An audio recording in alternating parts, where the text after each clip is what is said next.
Во рамките на партиските реакции ја издвојуваме онаа на левица која посочува на бизнисот на поширокото семејство на струмичкиот градоначалник Костадинов, чиј зет за сестра ја купил регионалната телевизија ВИС.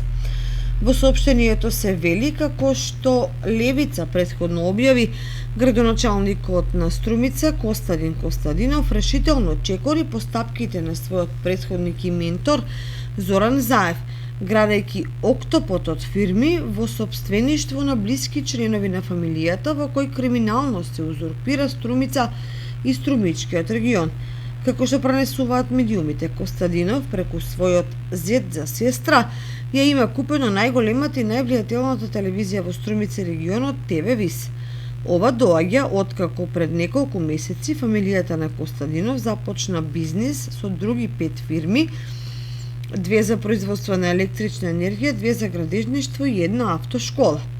Ова представува директен обид од страна на СДС и Костадинов за воспоставување на медиумска контрола во градот и за молкнување на критиките за локалните проблеми кои ги мачат граѓаните на Струмица.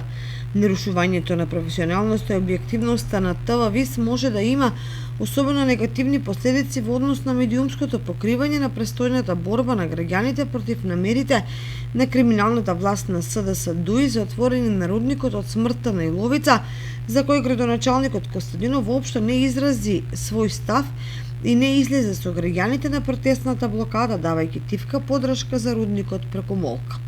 Во соопштението не се наведува цената по која е реализиран купопродажниот трансфер на регионалната телевизија, меѓутоа во медиумски кругови се спомнуваат суми кои надминуваат десетина милиони денари. За споредба, локалната телевизија во Кочани се продаде, односно купи неофицијално, за помалку од 1 милион денари. Среќниот купувач е екс-кочаницот Горан Паунов, кумашинот на премиерот Димитар Ковачевски, а фиктивен управител или собственик е Тони Ајтовски.